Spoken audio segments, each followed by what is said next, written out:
Hello everyone, welcome to our YouTube channel Exam Facts. This is our lecture number 3 on a height and distance. Today we are also going to discuss some numericals based on this chapter. In previous lectures we have discussed some concept based on this chapter, and in our second lecture we have discussed some numericals also. उम्मीद है कि आप लोग की board की जो preparation चल रही होगी वो अच्छी चल रही होगी। मैं फिर से न्यूमेरिकल्स के साथ ही आऊंगा, ठीक है। तो यहाँ हम पहले सेकंड लेक्चर में हमने बेसिक क्वेश्चंस के बारे में डिस्कस किया था, जहाँ पे हमने 2 या 3 मार्क्स के क्वेश्चंस को देखा, ठीक है। लेकिन आज के इस लेक्चर में हम उन क्वेश्चंस को देखेंगे जो कि आपके एग्जाम में मिनिमम वेटेज कम से कम 4 नंबर के रखेंगे, ठीक है। जैसा कि मैंने आप सबसे बताया कि आज भी हम न्यूमेरिकल्स पर डिस्कस करेंगे, तो ये आपका एक बहुत बेहतरीन क्वेश्चन बन जाता है, एनसीईआरटी का ही है, एग्जाम्पल है जो कि आपके एग्जाम में आने के चांसेस हैं इसके, ठीक है। तो बात करते हैं इस क्वेश्चन की। तो यहाँ पे पहले हम इसकी लैंग्वेज को समझेंगे और एक एक लाइन को अच्छे से पढ़ेंगे और साथ ही डायग्राम बनाने की कोशिश करेंगे, ठीक है।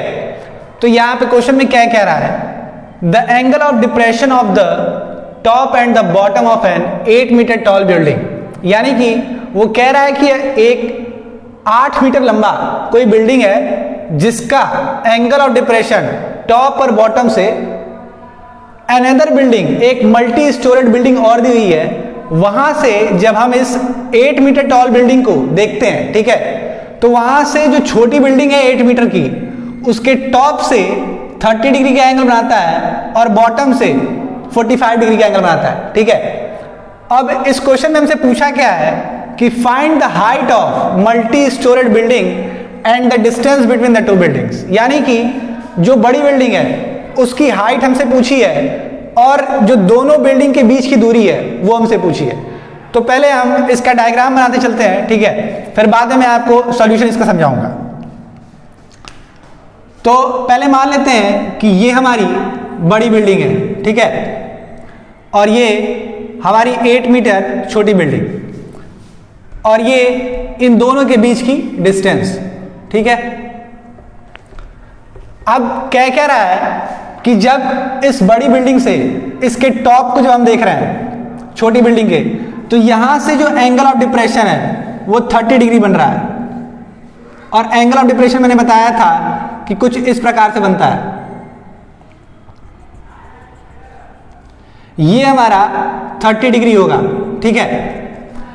अब मैंने बताया था कि अगर ये हमारा एक बेस है, ठीक है, और इसके पैरेलल में हम यहां से अगर लाइन ड्रॉ करें तो ये भी इसके पैरेलल होगी, और ये साइड इस साइड के भी पैरेलल होगी, यानी कि ये एंगल जो होगा ये इस एंगल के बराबर होगा और ये भी आपका 30 डिग्री ही होगा, ठीक है। अभी दूसरे एंगल की बात करते हैं जो कि उसके बॉटम से बन रहा है, यानी कि इसी बिल्डिंग से जब हम इस छोटी वाली बिल्डिंग के बॉटम को देखते हैं तो ये जो आपका एंगल ऑफ डिप्रेशन है उन्नयन कोण, ये 45 डिग्री का है, ठीक है। यानी कि ये एंगल अगर 45 का है तो ये आपका अंदर वाला एंगल भी 45 डिग्री का हो जाएगा, ठीक है।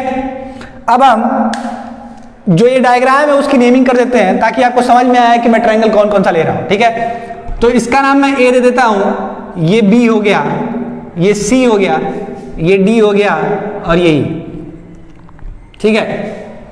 अब हमसे क्वेश्चन में पूछा क्या है, मान लेते हैं कि ये आपकी 8 मीटर टॉल बिल्डिंग है, अगर इस साइड की लेंथ अगर 8 मीटर है तो ये सी जो होगा वो भी आपका 8 मीटर लेंथ होगा इसका, ठीक है। और AC की लेंथ हमको पता नहीं है तो इसको हम स्मॉल h मान लेते हैं, ठीक। और DE जो है इसकी लेंथ भी हमको निकालनी है क्वेश्चन में, तो इसकी लेंथ को मैं x मान के चलता हूं, और अगर ये लेंथ आपका x है तो कहीं ना कहीं BC भी आपका XE होगा, ठीक है। अब मैं इसका सॉल्यूशन आपको दिखाता हूं, ठीक है। तो पहले हम इस ट्रायंगल की बात करते हैं, छोटे वाले ABC की, ठीक है। तो मैं यहां पे लिखता हूं कि इन ट्रायंगल ABC में अगर हम tan थीटा लगाएंगे, इन ABC tan 30, थीटा की वैल्यू 30 यहां पे दी हुई है, तो tan 30 is equals to AC upon BC, AC upon BC means small h upon x, यानी कि tan 30 की वैल्यू 1/√3 is equals to h upon x, यानी कि यहां से x की वैल्यू स्मॉल h√3 आ जाएगी। ये आपका पहला इक्वेशन हो गया, ठीक है। अब हम इस बड़े ट्रायंगल की बात करते हैं ADE की, ठीक है। तो मैं यहां लिखता हूं कि इन ट्रायंगल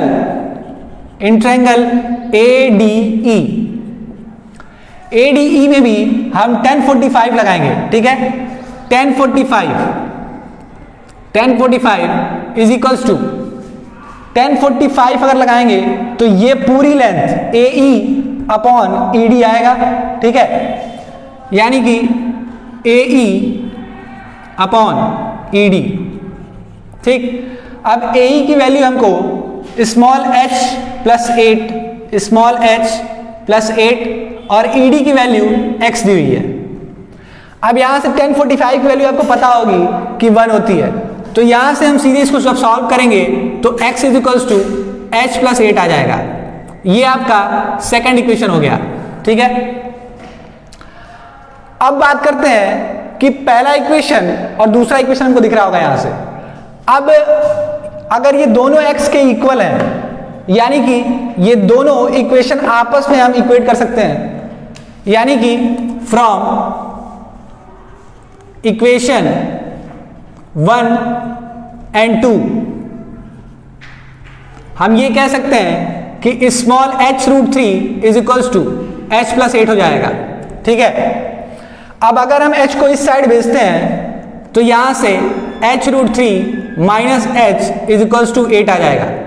अब h यहां से हम कॉमन लेंगे तो ये √3 माइनस 1 इज इक्वल्स टू 8 आएगा। इसको और भी सॉल्व करेंगे तो h स्मॉल h की वैल्यू आ जाएगी 8 अपॉन √3 माइनस 1। इतना आप नोट करिए, फिर मैं आगे आपको बताता हूं। अभी जब मैंने उन दोनों इक्वेशन को सॉल्व किया था तो स्मॉल h की वैल्यू हमारी 8 अपॉन √3 माइनस 1 आई थी, ठीक है। अब यहां से हम √3 प्लस 1 से ऊपर और नीचे मल्टीप्लाई करते हैं, ठीक है, क्योंकि आंसर जो आएगा हमारा वो कभी भी इस फॉर्म में हम नहीं देंगे, ठीक है। तो यहां से पहले हम इसको √3 प्लस 1 से ऊपर नीचे मल्टीप्लाई करते हैं, ठीक है, यानी small h is equal to हम लिख सकते हैं 8 ब्रैकेट में √3 प्लस 1 अपॉन 3 माइनस 1, यानी कि 8 √3 प्लस 1 अपॉन 2। इसको फर्दर सॉल्व करेंगे तो 4 ब्रैकेट में √3 प्लस 1, ये आपकी स्मॉल h की वैल्यू आ गई, ठीक है, मीटर।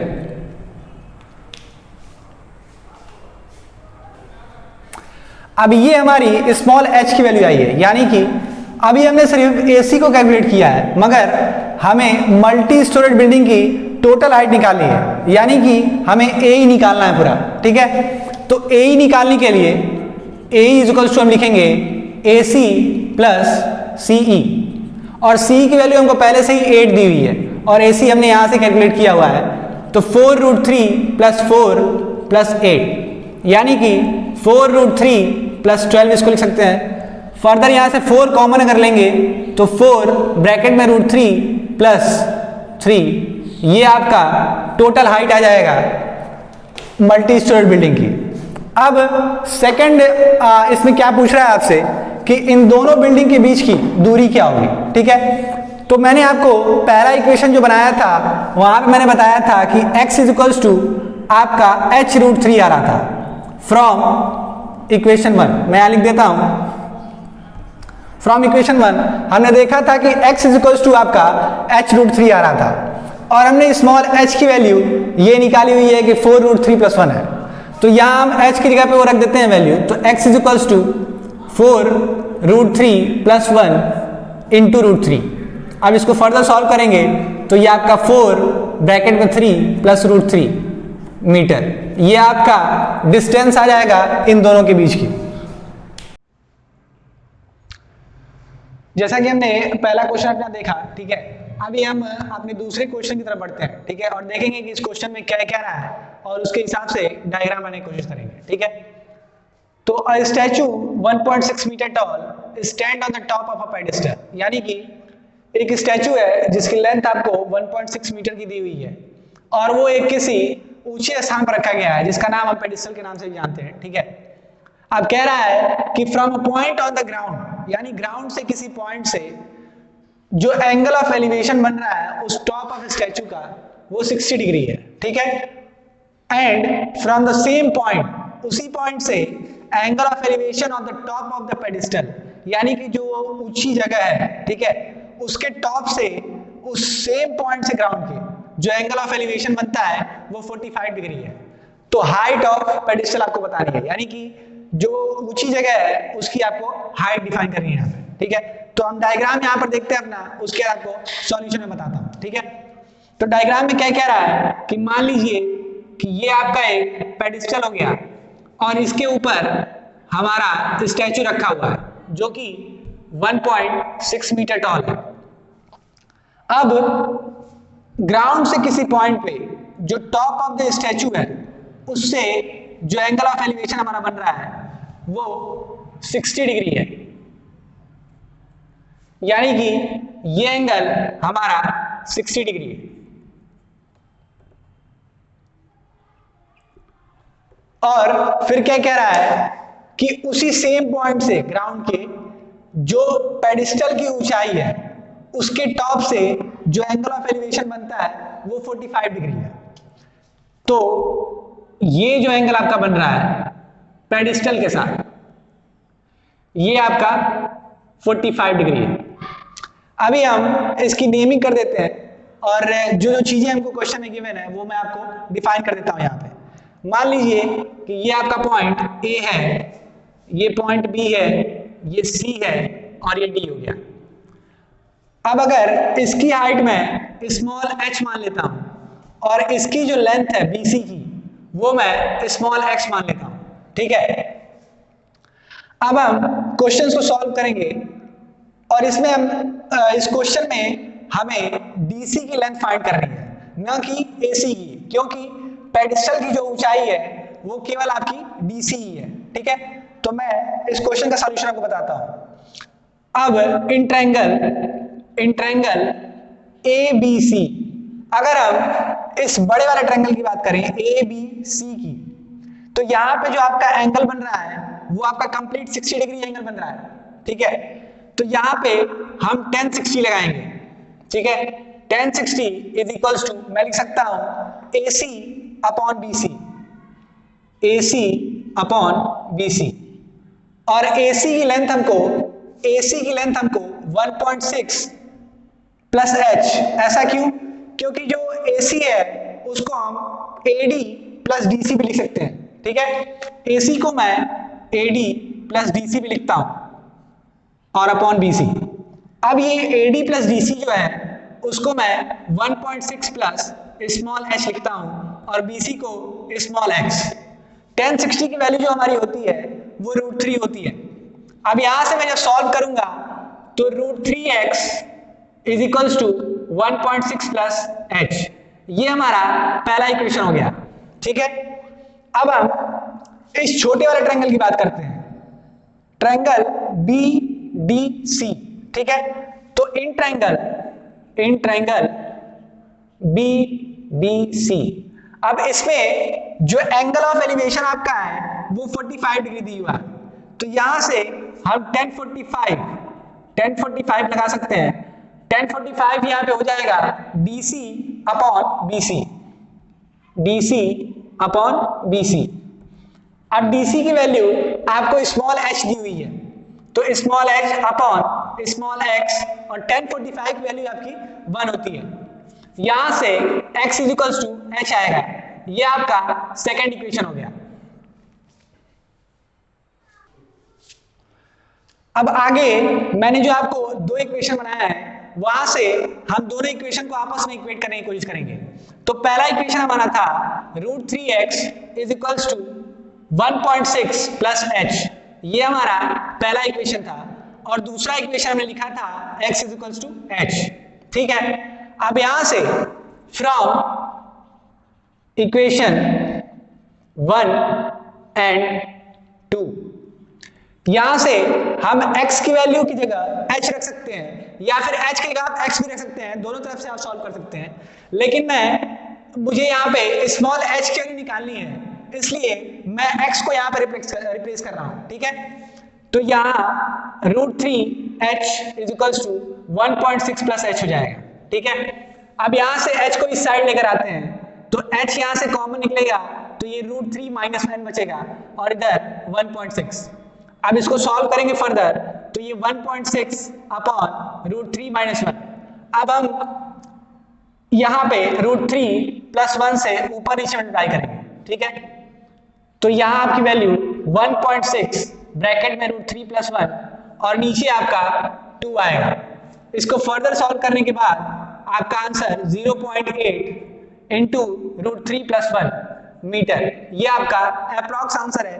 यहां तक भी आप आंसर छोड़ेंगे तो भी आपका करेक्ट ही माना जाएगा, लेकिन आप फर्दर अगर सॉल्व करना चाहें तो √3 की वैल्यू आप 1.732 मान सकते हैं और ऐड करके आप दोबारा 0.8 में मल्टीप्लाई कर देंगे, ठीक है। अब अगर इसमें आपको कोई भी डाउट होता है, ठीक है, तो आप या तो कमेंट सेक्शन में कमेंट कर सकते हैं या फिर मैं टेलीग्राम चैनल बन रहा था, ठीक है, मगर कुछ टेक्निकल इश्यूज थे जिसके वजह से थोड़ा दिक्कत आ रही थी, मगर मैंने अभी बना दिया है टेलीग्राम, ठीक है। तो वहां पे भी आप चाहें तो मुझसे डाउट पूछ सकते हैं, ठीक है। और अगर आपको ये क्वेश्चंस के सॉल्यूशन अच्छे लग रहे हो या फिर वीडियो आपको अच्छा लग रहा हो तो लाइक शेयर और सब्सक्राइब करते रहिए, ठीक है। अभी ये आपका थर्ड क्वेश्चन है जो कि एक मोस्ट इंपॉर्टेंट क्वेश्चन बन जाता है आपका एनसीईआरटी का, ठीक है। पेपर में इसके आने के चांसेस हैं क्योंकि यहाँ पे हाइट एंड डिस्टेंस की जगह आपको टाइम और डिस्टेंस भी मिला दिया है इसमें, ठीक है। इसलिए क्वेश्चन आपके लिए बेहद इंपॉर्टेंट बन जाता है, ठीक है। तो एक एक करके पहले हम पढ़ते हैं कि इस क्वेश्चन में क्या क्या रहा है, ठीक है, और फिर मैं डायग्राम बना के आपको समझाने की कोशिश करूंगा, ठीक है।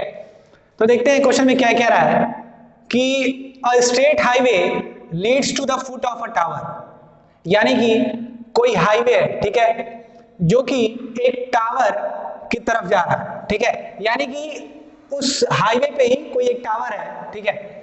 A man standing at the top of the tower, यानी कि उस टावर पे उसकी सबसे ऊंची जो जगह है टावर की, उस पे एक आदमी खड़ा है, ठीक है, और वहां से वो ऑब्जर्व करता है कि एक कार जो है उसका एंगल ऑफ डिप्रेशन जो है, यानी कि वो आदमी उस टावर से उस कार को देखता है तो जो एंगल ऑफ डिप्रेशन बनता है वो 30 डिग्री बन रहा है, ठीक है।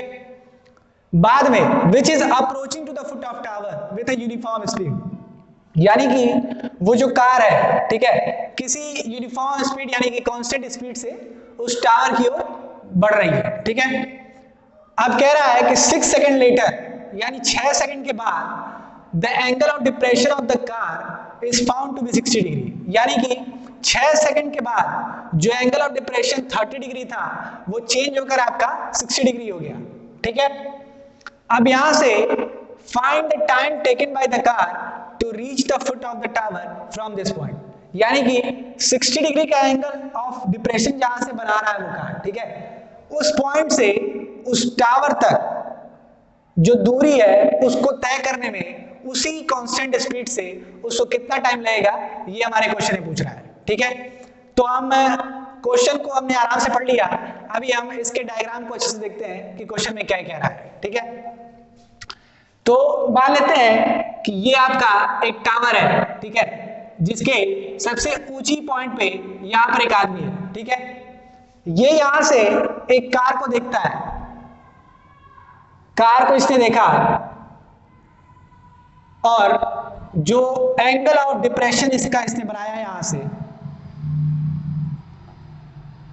वो आपका कितना बना रहा था यहां से 30 डिग्री, ठीक है, यानी कि ये जो एंगल ऑफ एलिवेशन आपका है उसने 30 डिग्री का बनाया, यानी कि अगर ये एंगल आपका 30 है तो ये भी कहीं ना कहीं आपका 30 होगा। मैंने आपको बताया था कि अगर दो लाइन आपस में पैरेलल हो तो एंगल ऑफ डिप्रेशन और एंगल ऑफ एलिवेशन आपस में इक्वल होते हैं, यानी ये भी आपका एंगल 30 डिग्री का हो जाएगा। अब कह रहा है कि 6 सेकंड के बाद ये कार यहां पर थी, पहले ये कार यहां पर थी, अब यहां से चलकर ये 6 सेकंड बाद इस पॉइंट पे मान लीजिए पहुंच जाती है, ठीक है। मैं इसको अलग मार्कर से बनाता हूं ताकि आपको कंफ्यूजन ना हो। 6 सेकंड के बाद, 6 सेकंड के बाद ये कार जो है यहां से चलकर यहां पर पहुंच जाती है। अब इस कार का इसी आदमी के द्वारा बनाया गया जो एंगल ऑफ डिप्रेशन है, यानी कि ये एंगल, ये 45 डिग्री है, यानी कि ये एंगल भी आपका 45 डिग्री हो जाएगा, ठीक है। अभी हम यहां तक पहुंच गए। अब यहां से पूछा है कि इस पॉइंट से, जो यहां से, सॉरी माफ कीजिएगा, ये 45 नहीं है जबकि ये 60 डिग्री का एंगल आ रहा है, ठीक है। ये 60 डिग्री का एंगल है आपका, 60 डिग्री। अब इस पॉइंट से इस टावर के फुट तक पहुंचने में आपको कितना समय और लगेगा, ये आपसे क्वेश्चन ने पूछा है। तो मान लेते हैं कि मैं इस टाइम को स्मॉल टी मान लेता हूं, ठीक है। और हमें टावर की हाइट भी नहीं दी हुई है, तो यहां से हम स्मॉल एच या फिर कैपिटल एच कुछ भी मान सकते हैं। मैं यहां पे इसको कैपिटल एच से रिप्रेजेंट कर रहा हूं, ठीक है। अभी हम नेमिंग कर देते हैं इसकी। तो ये पॉइंट मान लेता हूं मैं ए है, ये बी है, ये सी है और ये डी है, ठीक। अब हम इसके सॉल्यूशन की ओर बढ़ते हैं, ठीक है। तो इन ट्रायंगल, अभी मैं इस बड़े ट्रायंगल की बात करता हूं, in triangle A B and D, ठीक है। तो in triangle A B D, यहां से हमको दिख रहा होगा कि जो इस बड़े वाले ट्रायंगल में हमारा जो एंगल ऑफ डिप्रेशन कह सकते हैं कि बन रहा है वो 30 डिग्री है, ठीक है। तो यहां पे हम tan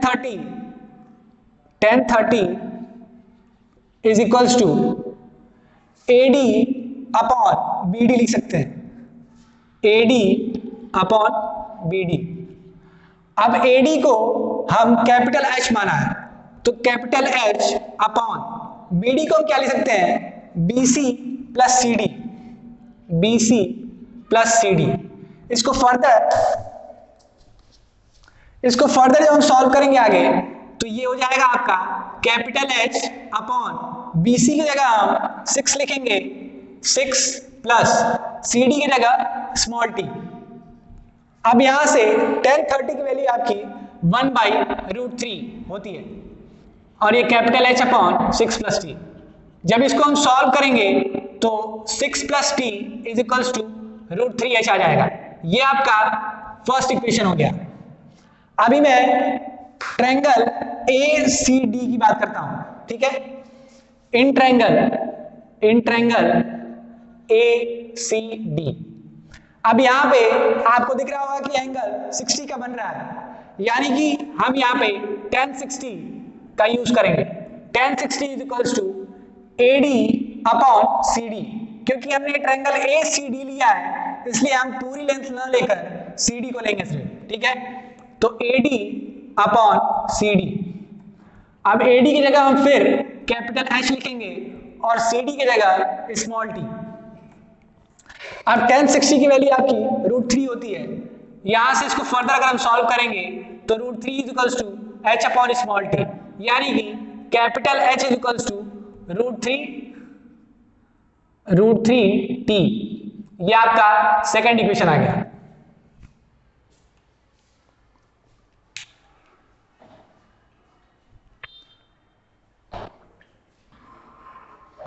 अभी हमने देखा कि मैंने आपको 2 इक्वेशन बनाए थे और मैंने यहां आपको लिख भी दिया है, ठीक है। अब यहां से हम from equation first and second को सॉल्व करेंगे, ठीक है। तो हमें t निकालना है, यानी कि यहां से अगर हम कैपिटल H को रिप्लेस करते हैं तो t की वैल्यू हमारी आ जाएगी। तो यहां से फर्स्ट इक्वेशन में 6 plus t is equals to √3 और h की जगह हम √3t से रिप्लेस करेंगे। तो ये 6 plus t is equals to 3t आ जाएगा। अब यहां से t को उस साइड भेजते हैं तो ये 2t इज इक्वल्स टू 6 आ जाएगा, यानी कि t is equals to 3 second. ये आपका आंसर हो जाएगा, यानी कि आपको ये जो CD लेंथ है वो ट्रेवल करने में 3 सेकेंड आपको लगेंगे, ठीक है।